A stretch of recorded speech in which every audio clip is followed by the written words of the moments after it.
All right, ready to dive into some practical English? Today, it's all about money talk. Ooh, money talk. Yeah, that can be tricky even in your native language, right? For sure. But imagine trying to do it in English. Adds a whole other level of, let's call it linguistic anxiety. Absolutely. And we're not just talking about, memorizing vocabulary lists. We're No. talking about sounding natural, confident, like you really know what you're doing. Exactly. It's like, think about the last time you heard someone talking about the economy, right? It's not just dry facts and figures. There's a storytelling element to it. It's the way you tell it. It's got to be relatable. Okay, so let's say we're talking about something like recession. Okay.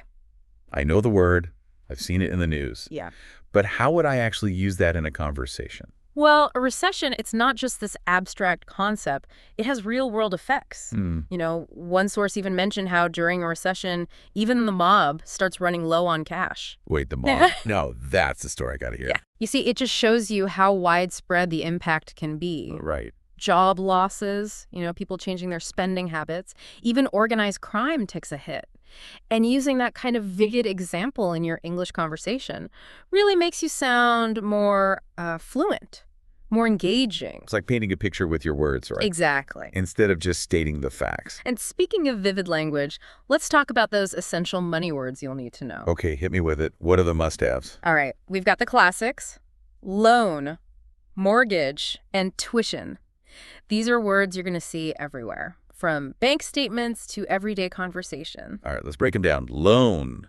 Pretty straightforward, right? It's when you borrow money. Exactly. You could say something like, I took out a loan to buy a car, or she's still paying off her student loans. See? Simple, effective. Got it. What about mortgage? That one always trips me up a bit. Mortgage is basically a specific type of loan. It's used to buy a house or a property. And a little pronunciation tip. The T's is silent. So it's mortgage, not mortgage. Uh-huh. Mm. The silent Taine strikes again. Classic English, right? All right, last one. Tuition. I know this has something to do with education. Yeah. Can you give me an example? Sure. Tuition is the money that you pay for education. Usually for college or university, you could say, tuition fees have been increasing every year, or my parents helped me pay for my tuition. Perfect. So we've got our basic vocabulary down. But knowing the words is just the first step. How do we actually use them in a way that sounds natural, like a native speaker? Ah, that's where the fluency builders come in. Yeah. These are phrases that, native speakers use all the time without even thinking about it. It's like they just add that touch of polish and confidence to your English. Fluency builders. I love that. It's like adding those finishing touches to a masterpiece. Exactly. So what kind of phrases are we talking about here? All right, let's say you're at the bank and you need assistance. Instead of just saying, can I help you? You could try, what can I do for you? It's more polite, it's engaging, shows you're ready to help. Okay, so it's taking those basic phrases and kind of elevating them a bit, making them sound more natural, more conversational. What else you got? All right, here's another good one, especially for those slightly awkward money situations. Yeah. I'm really sorry to trouble you, but it's a perfect way to soften a request. Or, just apologize for any inconvenience. I could see how that would be helpful. Like, I'm really sorry to trouble you, but I need to discuss a payment plan. Exactly. You're acknowledging the other person's time and effort. Now, here's a versatile one. On top of all that, this phrase can add emphasis to a situation, good or bad. Oh, I like that one. It's like saying, I lost my wallet, my car broke down, and on top of all that, I spilled coffee all over myself. You got it. But you can also use it in a positive way, right? Like, I got a raise, I won the lottery, and on top of all that, I found a $20 bill on the street. That's what I call a good day. It is. And see, incorporating these simple phrases, can really elevate your English. And you'll sound more like a native speaker in everyday conversations. So we've covered essential vocabulary, those all-important fluency builders. Yep. But there's another layer to money talk that we need to address, the cultural aspect. Oh, absolutely. It's not just about the words themselves, is it? No, it's not. All right, let's dive into that. I'm ready to get cultural. Let's go! Even the concept of debt can have, totally different meanings. Oh, yeah. Depending on where you are in the world. Yeah, for sure. Like what's normal in one culture might be like a huge no-no in another. Exactly. One source pointed out how in North America, having good credit history is almost like a badge of honor. Oh, interesting. It shows you're responsible, you can manage your finances. Right, and it's practically impossible to do anything without a credit card here. I know. You need it for renting an apartment, buying a car, Yeah. even getting a phone plan. Seriously. While in many parts of Europe, people are much more cautious about debt. Hmm. There's a stronger emphasis on saving and paying in cash. So even like the language around credit cards Oh, yeah. would be different, right? Sure. Like here in North America, Yeah. they're marketed as like these must-have tools Right. for convenience and rewards. Whereas in other cultures, they might be viewed more as a last resort, Yeah. something to use sparingly and with caution.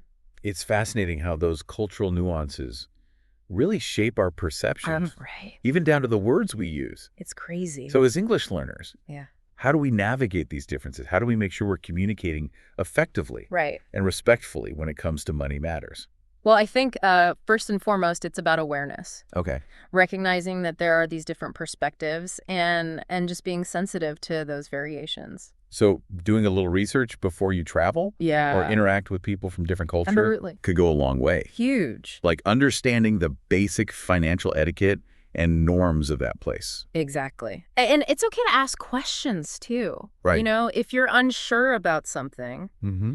don't be afraid to clarify or seek guidance. I think most people appreciate the effort you're making For sure. to learn and understand their culture. It shows you're engaged, you're genuinely interested in respecting their customs. Precisely. And remember, language learning Yeah. isn't just about memorizing words and grammar rules. It's more than that. It's about understanding the culture that shapes those words Right. and how to use them in different contexts. So the more we learn about different cultures, Yeah, the richer and more nuanced our English becomes. exactly. We can express ourselves more effectively, connect with people on a deeper level. Absolutely. It opens up a whole new world of communication and understanding. Okay, so we've talked about the importance of cultural awareness, Mm-hmm. but I'm curious about something else. One of the sources mentioned how the language we use around money Yeah. can actually impact our financial well-being. That's really insightful. Is that right? It's not just about communicating with others, right? Well, It's also about the internal dialogue we have with ourselves. so like if we're constantly complaining about being broke Yeah. or focusing on what we don't have, Hmm. that could create a negative mindset that actually holds us back financially. Exactly. It's like a self-fulfilling prophecy, you know? Wow. If you believe you're bad with money, Yeah, you're more likely to make decisions that just reinforce that. right. Whereas if we use more positive, empowering language, Mm-hmm. it can actually shift our perspective and help us make, better choices. So what are some practical tips for creating a more positive money vocabulary? Okay. Like how can we actually change the way we talk about money? Well, it starts with awareness. Mm-hmm. Paying attention to the words and phrases you use most often. Are they negative and limiting? Or are they positive and empowering? It's like doing a little self-audit Yeah, of our money language. exactly. Once you've identified those negative patterns, you can start replacing them with more, constructive alternatives. So instead of saying, I can't afford that, Right. I might say, I'm choosing to prioritize my savings right now. That's a great example. Same situation. Yeah, But the language completely changes the feeling. totally. It puts you in control. You're making conscious choices about your finances Right. rather than feeling like a victim of circumstance. That's so empowering. It is, right. Like we're taking ownership of our financial journey, Yes. one word at a time. Exactly.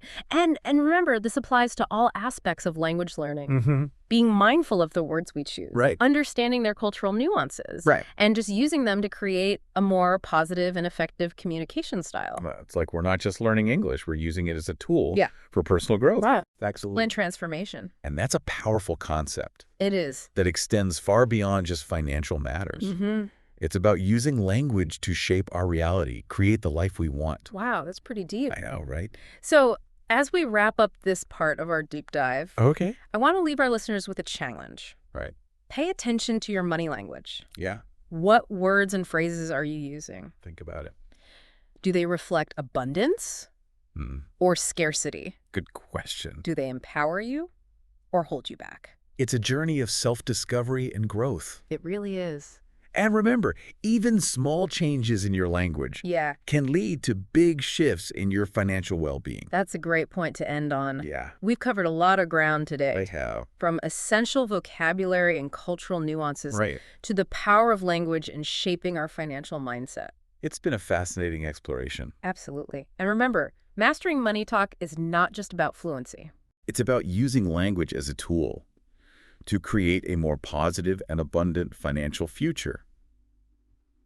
It's really amazing how much power our words have, right? It's true. We often underestimate the impact, I think, Yeah, that they have on our thoughts, our feelings, even our actions. absolutely. And when it comes to money, the language we use can make a huge difference in, how we manage things. For sure. Like if you're constantly telling yourself, ugh, I'm terrible with money, Yeah. I'll never be able to save, you're basically setting yourself up for failure. It's a self-fulfilling prophecy. Right. But the good news is Yeah. we can change that Okay. by shifting our language. Mhm. We can actually shift our mindset and start making, more empowered choices. So how do we actually do that? What are some concrete steps Right. to improve our money language? Well, like we talked about before, it starts with just being aware. Okay. Pay attention to the words and phrases you use Mm. when you talk about money. Are they negative? Are they limiting?